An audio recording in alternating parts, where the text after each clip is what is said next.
Today, we are going to look at a distinction that matters a great deal for senior professionals right now. It's the difference between the role you hold and everything that's associated with that, and the value that you bring to any future role. Because for many years, a strong role provided security, it gave you structure, it gave you status within your organization. It gave you clearly income, all of those things, and we'll be talking about this in more detail, that they're all part of a professional identity. And if your title was senior enough and your track record was solid, it was reasonable to assume that your value was clear and that your career progression would be clear. But now that assumption has become less reliable.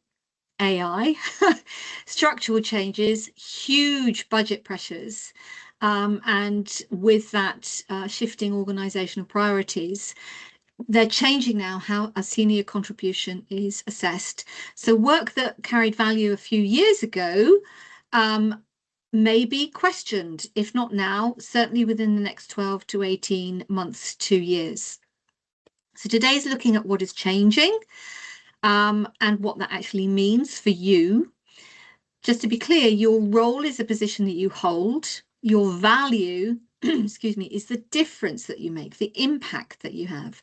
Because in the kind of environment that everybody finds themselves in today, you need to be able to understand that distinction before somebody else decides it for you. So we're here because the work that built your reputation may not carry the same weight going forward. That has nothing to do with your ability, with how intelligent you are. That simply is a practical observation about how the environment is changing. And so in the next 60 minutes, we are going to look at what is changing, why it matters, and what you as a senior professional need to do before your market, your sector, your organization, any kind of restructuring, before any of those things happen. You need to be looking at what you need to do before the decision is made for you. I will talk about this also in a bit more detail. Many people wait for certainty before they act. They externalize, they wait for a new strategy, or they wait for a formal announcement from their organization or a clear signal from those above them. The difficulty is that by the time that type of clarity arrives, some of the most important decisions have already been made. And I speak from experience, and I'm sure that people listening to this as well will know that, you know, when the conversations are happening higher up, by the time that information is then shared downwards, there's very little room for maneuver. So the purpose of today is straightforward. It's to help you look earlier, think more clearly, and create more room for yourself to move. So these are the three areas we'll look at today: how AI and structural change are reshaping leadership roles. It's not just about technology, it is about, you know, the perspective from organizations that is shifting. They'll be looking at where they can reduce people, what can be automated, and what still requires human judgment. Secondly, why experience is no longer alone, is no longer enough, thank you, to maintain influence, because this goes deep into emotional intelligence. This goes deep into not only what you do, but how you do it. And the third thing is how to reposition yourself before you're forced to. I want to focus on value here, how your value is seen, how it changes, and how you keep yourself visible. And before we do go forward in earnest, I want to be totally straightforward with you, because at the end of today's session, I will be sharing details of a private strategic session that some of you may find useful. For now, that's all you need to know. I'll go into the detail later, and let's just get into the content. So the real problem, there are many problems, but the biggest problem is that on a very normal, natural, human level, senior professionals try to protect their role. I'm sure that you will have seen how people do this, how they try to justify themselves. It's completely understandable. That role, you know, it gives you income, it gives you structure, it gives you identity, but you have to understand what your value is first before other people can understand it, because it is the value, it's the impact, it's the outcomes that are going to impact what happens in the future. A role can change. Okay, it can be merged, it can be adapted, it can be reprioritized, reduced, renamed. It will still potentially exist on paper, but the influence that the role has potentially may well change, certainly will change during the coming months and years.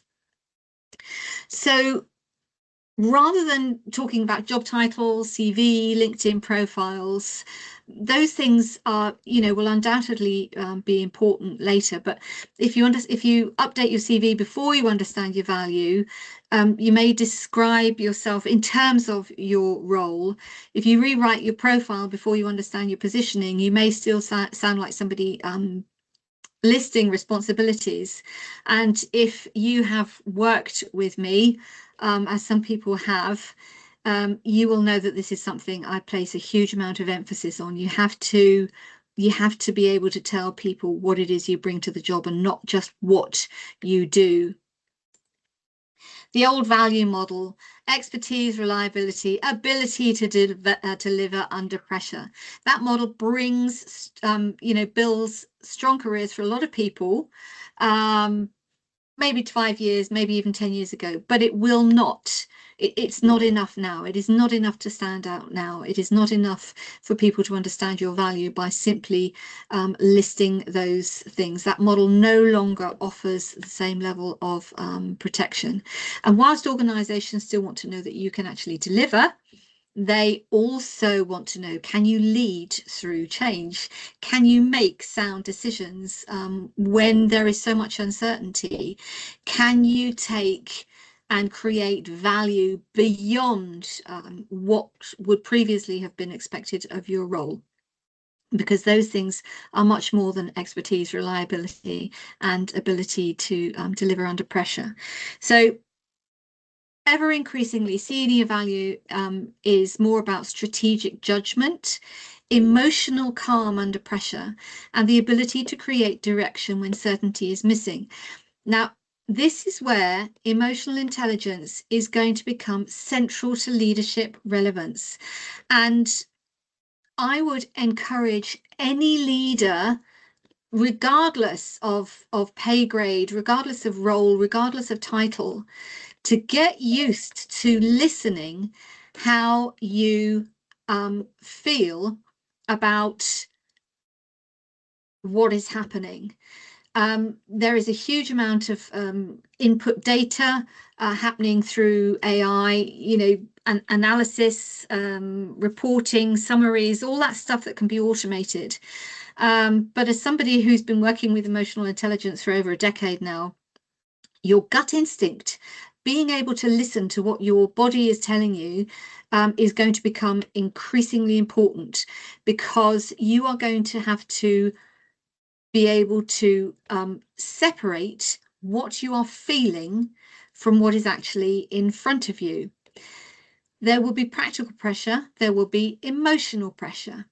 When you feel uncertain, when your team feels uncertain, some people get very reactive. Some people get protective, as I mentioned already. They start, you know, feel that they have to justify their work. Some people will retreat. They'll start avoiding decisions, or they will say, well, it's up to you. You're my manager, you're my director. It's up to you to provide the directions. And the senior professionals, I think, who are going to remain valuable throughout the next significant changes are going to be the ones who can stay clear enough to think, decide, and communicate in such a way that people, that the team that you're working with the people that you're working with, feel, to the extent possible, secure when the pressure continues to increase. That's very different from the type of leadership that has been built from a stable environment where, yeah, job titles, job roles, hierarchy, that will all stay, but what's happening underneath those job titles and that hierarchy, that is going to need a different type of leadership. So AI and structural change are reshaping what can be automated, as I said already, what can be reduced, and what still requires human judgment. Some tasks that used to take several hours can now be done a lot faster. Some analysis that required specialist support can now be assisted by AI tools. And even though there's still a long way to go in terms of accuracy, AI is developing so fast. It's quite remarkable. That the levels of human involvement are likely to decrease quite dramatically again over the next 6 months to a year. And all that changes what your value as a senior professional is, as it's perceived by other people. The work that you do, that will still exist. The role may still exist. Your team may still exist. But the value attached to those things may already be changing now. And when perceived value changes, influence and security and uncertainty tend to change with it. And that's why, again, I'm going to keep saying this, please start thinking about what you can do now before you find yourself in a position where you are forced to make a difference. Because for a long time, senior leadership was also strongly associated with vision. Leaders were expected to be able to see the bigger picture, to think ahead, to set direction, to be strategic, to deliver on the mandate, to deliver on the mission. And those things, again, they are very, very important. But that vision alone is no longer sufficient, because employers want things to move faster. There has to be sharper execution. There has to be measurable impact. They want to know how you are having an impact as a leader. That can be uncomfortable for some people, for the simple reason that, again, they've been used to working in a structured manner, in this in a specific strategic format, if you like. And now the kind of the delivery, the reporting, the proof of impact, that is going to get a lot stronger, not least on a very practical level, because as we know, many governments are now diverting funds to their defence budgets. And unfortunately, international organisations have been at the brunt of many reductions. I don't think we've seen the last of those. I don't think that's a big secret for anybody. And so I think the entire way that international organisations work will change and will probably move, in my personal opinion, to more extra budgetary project types, because post tables will have to be significantly reduced. So again, this is where your impact, the outcomes, what do you actually deliver? Why should I actually keep you as a leader? What are you doing to keep your team together? Again, your impact, this is something I've been talking about for years with private clients. A senior leader cannot be the only person who see what matters. You need to be able to help others see that too. Others need to be able to see that your judgment is astute, that you are articulate. And again, this cannot only be done on paper or even with AI. You have to actually be feeling this. You have to have confidence in yourself to be able to deliver this. A lot of recent leadership research has shown that, in particular, the adoption of AI is pointing specifically to 3 pressures that many senior leaders are struggling with. First of all, continuous disruption that they cannot keep pace with. The pace is not going to slow down. I know, as a small business owner myself, having gone a couple of years ago from, starting to use ChatGPT for research and finding reports, to be able to influence the content, to ensure that my content is absolutely relevant, to now having systems such as something called Perplexity that will go into, will choose whichever AI system is relevant, and basically can replace 5 staff. Now, I've never had 5 staff, I've had a couple of staff, but just within the space of a couple of years, that has completely transformed. And that is not going to change. And it's not even the disruption, it's the unclear definitions of what value from AI means, because we hear a lot about data analysis, reporting, evaluation, monitoring. With regards to project management specifically, there's probably a lot that AI can be doing there. I would still argue that in the sector of human resources, it is going to be a big mistake to bring AI too deeply into what happens in human resources. Emotionally divided responses to change, very, very rarely discussed. There is a huge amount of change going on, and it's not being managed. If there's a restructuring happening or something, organizational change, people talk about, then there is a kind of change management, but none of us actually know. There is no handbook at the moment about how this continuous disruption through AI, how it is going to impact, because nobody knows what the end result is going to be. And if you don't know where you're going, how on earth do you know how you're going to get there?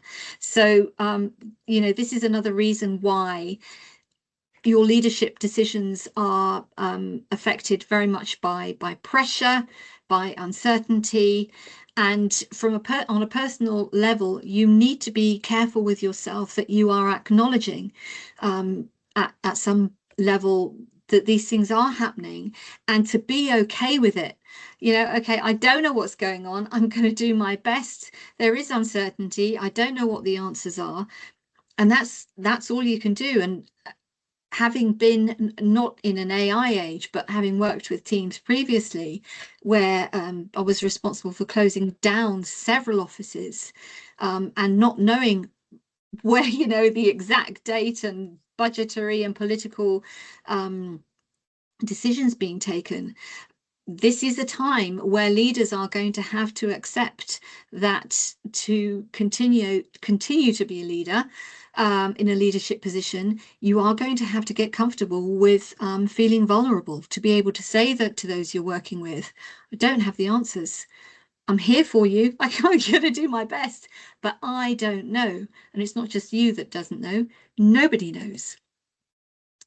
Unfortunately, there is an avoidance mechanism that is already being seen. And when I share these slides afterwards, I'll also share a couple of the details of the businesses where I got some of this research from. The most common avoidance mechanism is for leaders because they say, well, I'm not a technician. I don't know anything about technology. And therefore they delegate it, to IT or to teams that are responsible for data analysis or to maybe a specific working group. And they call that governance. They call that leadership. But the deeper leadership questions associated with AI, they can't be delegated. AI is being treated as a technical project, but it is bringing up so many questions around value, around decision making, around accountability. It brings up questions about what should remain human, what can be supported by technology, what type of leadership the organization will actually need. And those decisions, those answers, questions and answers, they are down to you. And again, to some extent, about how you feel about where there still needs to be human intervention on a moral level, on an ethical level, on a human level with regards to the people that you are working with. And learning about AI may be very useful, but if it's changing the value of your work, again, this comes back to how is your value going to be understood? Now, again, there is data to back this up. Many senior professionals are trying to respond by taking random AI courses. Very important. I think everybody should have a general understanding of what AI can and cannot do. Some people, very natural human response, work harder to prove that you're useful. As I mentioned earlier, waiting for organizational clarity. If you are applying to new positions because you're uncertain about what's going to be happening with where you are, updating your CV without repositioning your value, simply copy pasting your tasks and responsibilities without clarifying, without articulating what the impact and the value is that you contribute, and staying busy instead of becoming strategic. This is similar to working harder to prove usefulness. How many conversations did I have many years ago working in international organizations? You know, why is my job being cut? I'm a hard worker. I do important work. Yes, you do. But the decisions being made have absolutely nothing to do with how hard you work. Budgetary, political decisions. Do you contribute value to the organization that you are working with? Because all of those actions, they create movement, and some things might get done, but they won't necessarily help you to progress. So when we face uncertainty, the brain looks for control. Small visible actions feel reassuring. I'm taking action, so I'm doing something about this. I'm not sticking my head in the sand and just getting on with these things. They create a sense of movement, even when the deeper questions remain unanswered. But emotional relief is not the same as strategic clarity. And from a neuroscientific perspective, when the brain reads uncertainty as a threat, it tends to actually move into a protective mode. That protection can appear as overthinking, avoidance, short-term decision-making, or a strong preference for certainty before taking action. And again, this is like going into, in some way, going into defensiveness, going into denial, waiting for somebody else to take the decision. It's not my decision. It's somebody further up the hierarchy. Now, that may make absolute perfect sense to you, but it is your brain that is trying to keep you safe. Your brain doesn't like change. It takes a huge amount of energy for your beautiful brain to change anything. Your brain wants more information and less risk before it allows forward movement.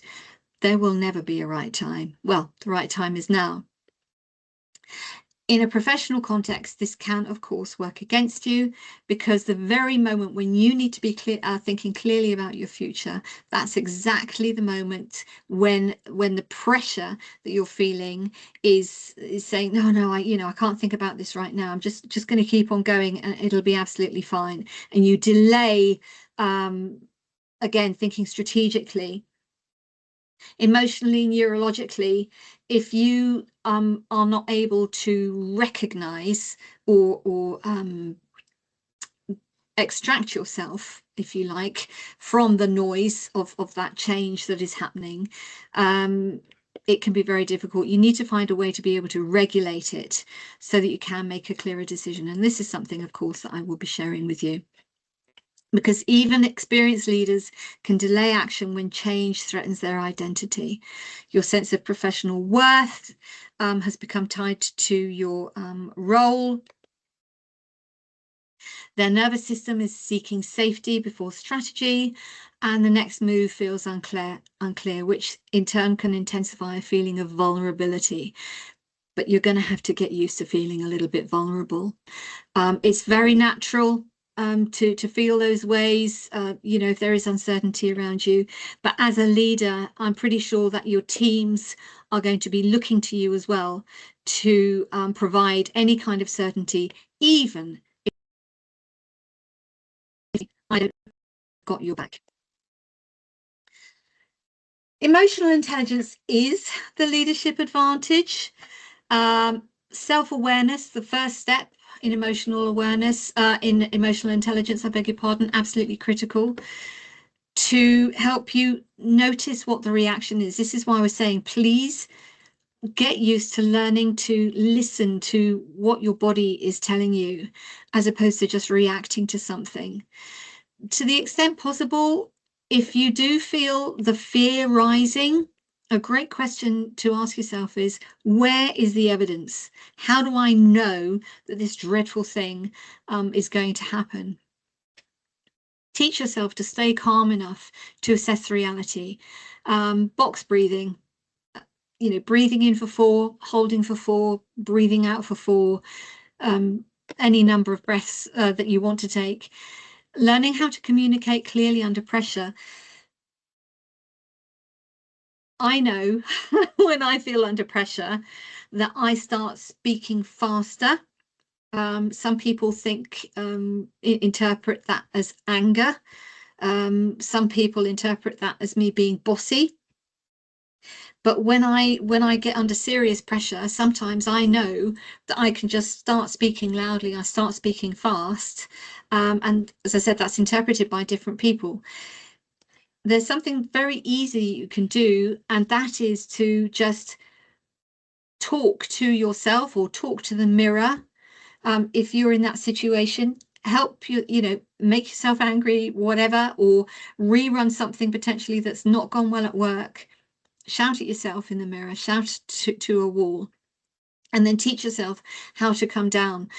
It is a learning process. It is something that you will learn through repetition. It is not something that you can just learn how to do within the space of 24 hours.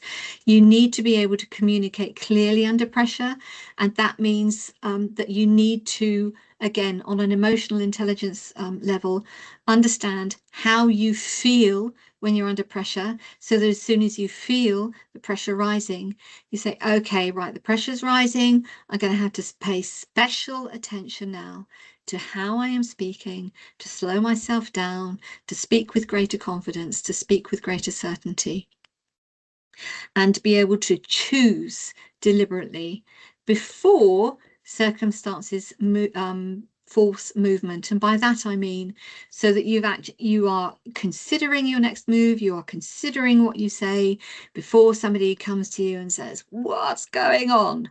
I hope all that makes sense. There are a huge number of, I'm going to call them mistakes, that people are making currently. And the mistakes I'm talking about here are derived from conversations I've had with people in recent weeks. I've had a huge number of conversations just recently. In the past couple of months, the number of people asking for time to talk has increased incredibly. So mistake number 1, confusing role security with value security. A title can create the illusion of safety, has done up until now. But a role can remain in place whilst its value is being questioned. And just because people are, have senior roles doesn't in any way make them safe. I know that a lot of people in sort of administrative support functions are very, very worried because they feel like they're doing work that is going to be, that AI can take over. Just because somebody has a senior job grade does not mean to say that their job is not going to change because of AI. So is the value attached to your role actually strengthening what people think about you, excuse me, or weakening it? Relying on experience, big mistake. They know me. They know I'm a hard worker. They know my expertise. They know what I bring. My track record speaks for itself. I've always delivered.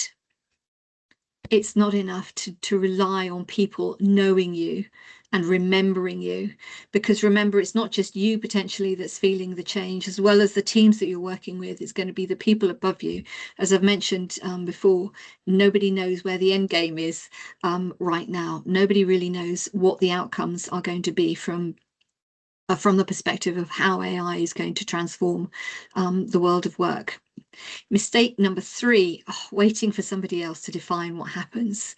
A clearer strategy, a restructure, a signal from above. I mentioned this right at the beginning, because by the time any of those things come, your room for maneuver is already going to be extremely limited. This comes back to what I also said a couple of minutes ago: overworking, more meetings, more delivery, more availability, more rescuing, more proof that you are useful, with the result that you are exhausted and you haven't actually achieved anything in particular except for other people to think, crikey, they're working hard. And number 5, and I will keep on reiterating this as well, the emotional response. Capable leaders often avoid admitting that change has affected them emotionally. They do that because it may make you feel exposed. It may make you feel irritated, cynical, overwhelmed, uncertain. Now, regardless of whether you are hiding those emotions from others or hiding those emotions from yourself, unacknowledged emotion will never, ever disappear, regardless of how hard you try. And in the worst case scenario, it will impact your mental health. And in the longer term, it can impact your physical health. So whilst I'm not for one moment suggesting you go into work and start telling everybody how you feel, please do look at ways in which you can acknowledge, yeah, I'm feeling fed up. I am angry with that person. Give it a name to the extent possible. By expressing yourself out loud, as opposed to just carrying on thinking things, you are helping yourself. Even better is journaling, or not journaling, just getting it out of your brain and onto paper, or speaking it into a voice recorder, but make it real in some way. Please don't just allow it to keep on going around and around your head in circles, because it's it's a circuit that needs to be broken. If that circuit is not broken and you continue to feel those things without voicing them in some way, as I said, it will at some point impact your mental health, and in the longer term, your physical health. So instead of asking, how do I protect my role? Ask yourself instead, what value do I bring that remains relevant if my role, my team, or my organizational structure changes? That question will completely shift the level of the conversation that you are having. And when you can answer that question clearly, you're not only describing what you do, you are describing why your contribution matters. And that is where your repositioning begins. Now, one exercise that you can do that may seem a little bit superficial and simple, but one exercise I would encourage you to do is to write down everything you believe AI could potentially remove from your job description. Okay, so look at your job description as it stands, look at the tasks and responsibilities you have. Please also look at what you're actually doing, because many people are doing additional things than from what they have on their job description. Be absolutely brutally honest. Where, out of all those tasks and things, where are you just being kept busy by things that potentially AI could take over? Now, we know that any new technology takes a while for organizations, for businesses to adopt. There are always going to be questions around security and all the rest of it. But if you can at least have that honest conversation with yourself and say, okay, this is something that actually AI could do, then you'll already be 10 steps ahead of the game. There is role exposure, there is value exposure, visibility exposure, decision exposure, emotional exposure. Most people only look at the role exposure. They don't look at these other things. They don't look at how they're actually I'm going to say promoting themselves, to show others the contribution that they're making every day, to show others that actually, yes, I need, a human being needs to be taking these decisions, and I'm capable of taking these decisions, even if I don't have all the data to help me. So another couple of questions you can be asking yourself is, where are you relying on your title or your history, your work experience? Are you relying on those things for going forward? Are you relying on those things potentially when you say to yourself, I'll find another job within my current organization? Where is your value before your current tasks? This is going to be your emotional intelligence, your emotional response, your ability to show others where your impact is. your ability to show others that you have an in-depth understanding of the outcomes of the work that you produce. And also, where are you waiting instead of deciding? Because I am pretty sure that a lot of people, they will have had an initial conversation with themselves, thought a little bit, but they haven't taken a decision. I'm just going to wait and see what happens. And again, how often have I seen this happen, albeit on different levels? The person who's promised somebody a promotion, or the person who's promised a reclassification, or the person who has promised to remove some of the workload, or the person who has promised, so and so's going off, or that job is going to be deleted, and which means that again you'll get an upgrade. I don't know how many conversations I've had with people over the years, just in a certain environment. So please think about, don't wait. Do not wait until somebody takes a decision about your role. Get very, very clear. Where could AI remove some of the tasks and responsibilities that you do? Where is your impact? Where is your value? Where is your output?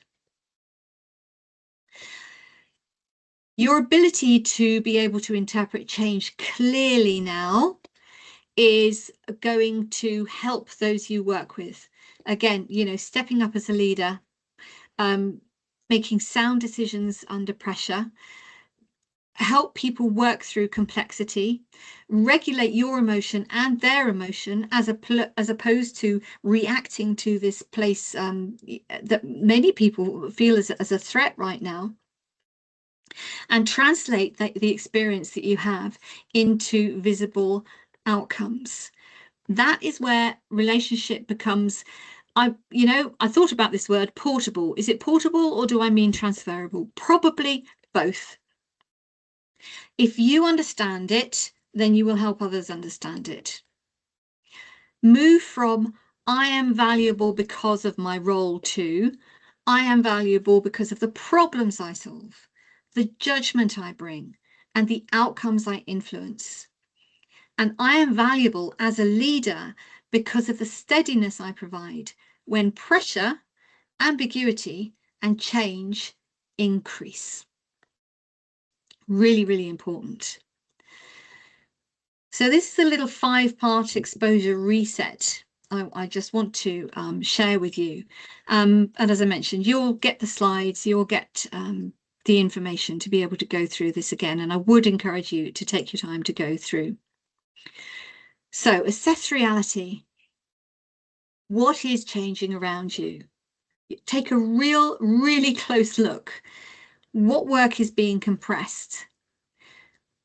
Where in your work is potentially, work changing? Which decisions are being made above you? Do you know which decisions are being made above you?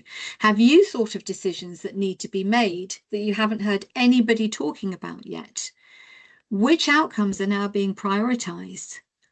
Is it budgetary? Is it political? Is it outcome based?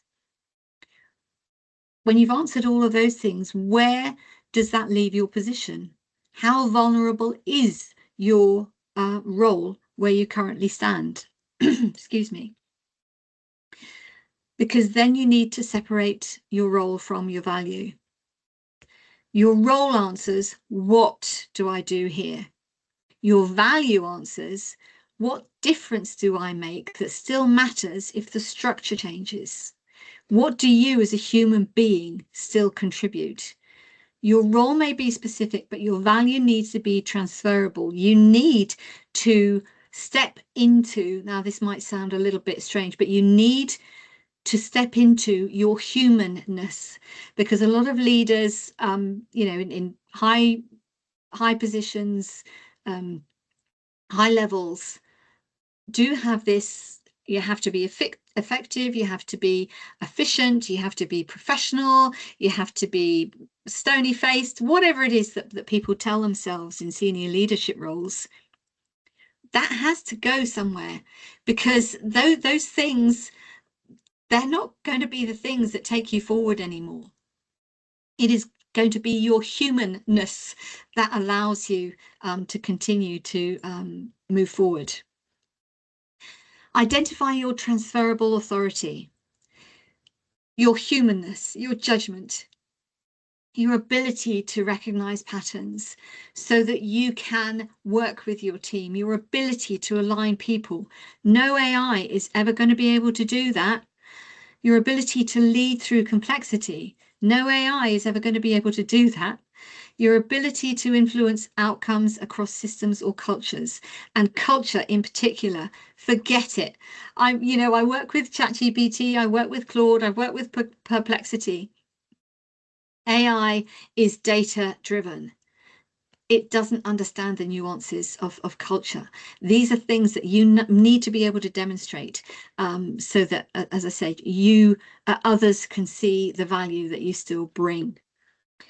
Step 4, regulate the threat response before making decisions. Am I acting from a place of fear? Where is the evidence, that of whatever it is that you're basing that fear on? Are you trying to keep yourself feeling safe? Are you trying to protect yourself? Or are you trying to work from a stronger position? Are you avoiding discomfort, head in the sand, waiting for somebody else to tell me what to do? Or are you choosing direction? Again, this is emotional intelligence in action. And step 5, create for yourself a 30-day positioning plan. If you choose to do those, if you choose to answer those questions, you will have a lot of data, if you like, about yourself. And a useful 30-day plan should clarify for you where are the gaps? What value do you need to articulate? What evidence do you need to gather? Where are the answers maybe that you don't yet have, but questions that have come up in your mind? This is something actually I really need to research. I need to find out what's happening here. Who needs to see your contribution? Who do you need to be talking to within your organization? Or are you just going somewhere completely different? Or are you just going to throw it all up in the air and go down the consultancy route or try something completely different? Go and set up yoga retreats in the south of France. I don't know. What conversation needs to happen with you, with also your team, with those you work with? And what decision you need to stop postponing? This has to start now. In my opinion, this work has to start now. It can't start in 3 months or even 6 months. Regardless of what organizations are saying about how quickly things will be integrated or not, the pace is it's getting faster and faster and faster. None of us can keep up. But if you can do your best to at least ensure that you, as a human, from your human perspective, from your emotional intelligence perspective, if you can stay ahead of the game from who you are, from that perspective, you'll be in a much, much better place than a lot of other people. So just to recap, because I feel like I've been talking a lot, your role is not your value. Your role is on paper. That is not who you are. You are a human being, flesh and blood, with emotions. Use those emotions to help yourself, to help others. AI and structural change are changing what senior work is worth.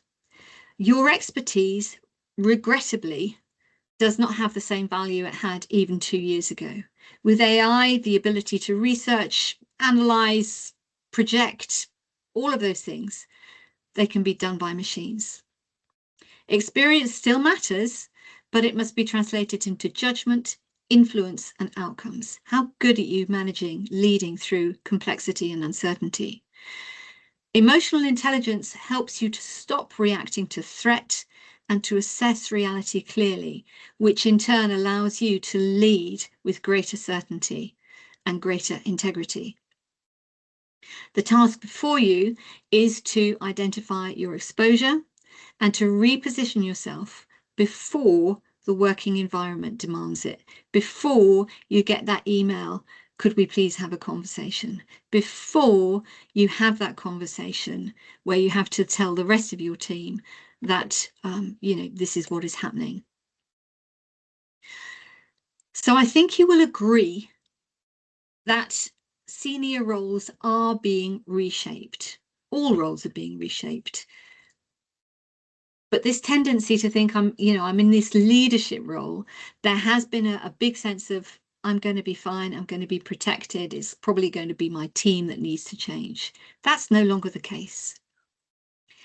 And I think you'll agree that waiting for certainty is actually going to be worse for you in the long run. It's going to increase your exposure. It's going to increase the lack of maneuverability, if you like, for your future career. And I think you'll also agree that by clarifying your value with yourself, when you have an in-depth understanding of what you bring to the role as a human being, that gives you a whole load more control. So, of course, you can continue to rely on what's worked until now. There will be people that are happy to do that because it feels familiar, it feels sensible. Many people say, I need to stay practical about this. But a lot of the time that leaves what happens next in somebody else's hands. And so the alternative is going to be for you to take a much closer look at what is best for you whilst there is still time for you to do so. Now, I know that doing this alone is difficult. I know this because I work with people who tell me I need some support. I can't do this on my own. You're too close to the role. You're too emotionally invested. You may be tired from feeling uncertain. You may be trying to solve your positioning problem from where you are, as opposed to being able to project yourself into the future where you want to be and solving your positioning issue from that perspective. And that, I believe, is why an outside strategic perspective matters. And as I mentioned at the beginning, this is what I wanted to share with you.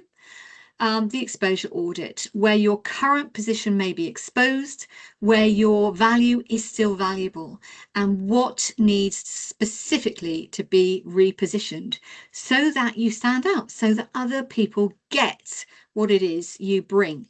It will give you a clearer view of where you stand, but what to do next so that you're not waiting for somebody else to take the decision.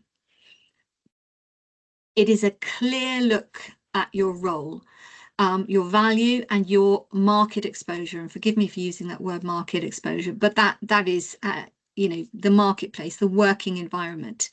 It's a very practical conversation. I work with emotional intelligence. I work with neuroscience to help you understand not just the what, but also the why. The exposure audit is a way to separate fear from the evidence. So again, you feel confident about the next step that you can take. A focus session that ends with direction about what to do next. This is not a generic coaching call. This is not me reviewing your CV. This is not me going through job search with you. It's not me telling you how fabulous you are, although you know you're fabulous. And it's not just a broad discussion, brainstorming with no clear outcome. I want you to have a clear view of where you stand. I want you to have a sharp understanding of your current exposure, a stronger way to articulate your value, insight also to the internal patterns that are potentially affecting your decisions. That's very difficult to see when it's you. It's much easier to see when you've got somebody externally looking at that. And a practical 30-day direction in the form of a strategic plan, just with some basic steps that are going to get you moving. Oops, a daisy. This we did not want to do. This is what we want to do. If you know that changes to your environment are inevitable, which I think everybody feels right now, if you aren't sure about the security of your current position, if you're already in a place where you want to be repositioning yourself before the pressure increases, if you know that you're looking for clarity, but you don't just want a kind of a generic thing, if you are ready to look honestly at what needs to change, and if it's something that people tell me, it's they appreciate my honesty. There is no blah, there is no you could do this, you could do that. There's absolutely no point in us working together if I cannot be honest with you. If you're only looking for reassurance, if you don't want to hear the truth, if you are wanting somebody else to take the decision for you, if you're looking for a quick CV edit, if you're not ready to take practical action afterwards, then this is not for you. So the exposure audit, a 90-minute strategic session. The investment is $297. It includes a focused pre-session questionnaire, if you like, because there is a lot of reflection required on your part, but also there is work that I need to do in advance of us speaking. We go through quite literally an audit of your current exposure and your value position. We look at what's working and what's not, because there will be things that need to change. We'll look at sharper language for the value you bring beyond your role. Something I see with a lot of people is that there is a tendency to use very long words in an effort to impress people. And sometimes you just need to strip it all back and say it absolutely how it is. Keep things very, very easy. And as already mentioned, a practical 30-day direction to help you move forward with more clarity and control. I don't do panic. This is about positioning, and positioning is always easier before the pressure does actually become a problem. Now, some people may say, what if I'm overreacting? That's exactly why this audit is useful, because I don't want anybody to assume the worst. I want to look at the evidence with you, and I want to look at your human elements so that you step away from over dramatizing or denying potentially what is happening. Does this apply to you? If you're asking that question, it may be looking a little deeper, because uncertainty itself consumes attention. It consumes energy and it consumes your decision-making capacity. It's very difficult to take a clear decision from a place of uncertainty. Clarity reduces cognitive load. Clarity just makes it much easier for you to focus and for your lovely brain to work. And again, I know some people will say, I should be able to work this out myself, Gwyneth. You may be able to. But most senior professionals are just simply too close to their own situation to be able to see what needs to be done. So an external perspective will help you to separate the emotion, the fear, from the evidence, your role from your value. And I promise you, you will have a stack more value than you think you have. Your busyness, working harder versus strategy, and familiarity, I'm just going to stay where I am and hope, versus security because it pays the bills. And also moving you away from delay to genuine readiness, for actually helping you to see the clarity that it's not all doom and gloom, but there is a need for you to take some action. So if you would like a clearer view of where you stand, please do book your exposure audit. You will be taken to a page where there is a short questionnaire where I invite you to upload your CV if you would like me to take a look at it before we speak, and also answer the questions to help you look honestly at your current position, so that you leave with greater clarity, but most importantly, a practical plan. Okay, I'm not, as I said, I'm not this isn't just a brainstorm. This is actually helping you, give you a specific outcome, give you a specific plan about what you can be doing in the next 30 days, so that you're not sat there twiddling your thumbs or wondering what's going to happen next. Because your role may change, your organization may change, your sector may even change, but your value becomes much harder to ignore when you can articulate it evidence it, and reposition it clearly in such a way that other people clearly see your value, so that you're not depending on your CV, your application, what's on paper. You're not depending on what people already know about you. You're highlighting the brilliance, the human element that you bring to your work that cannot be replaced by AI, whilst having a very solid understanding of where AI is going to be complementing your work, so that others look to you as somebody with integrity, with certainty, in the knowledge that you have what it takes to deliver. Excuse me. Your role is not your value. I hope that that has been helpful for you.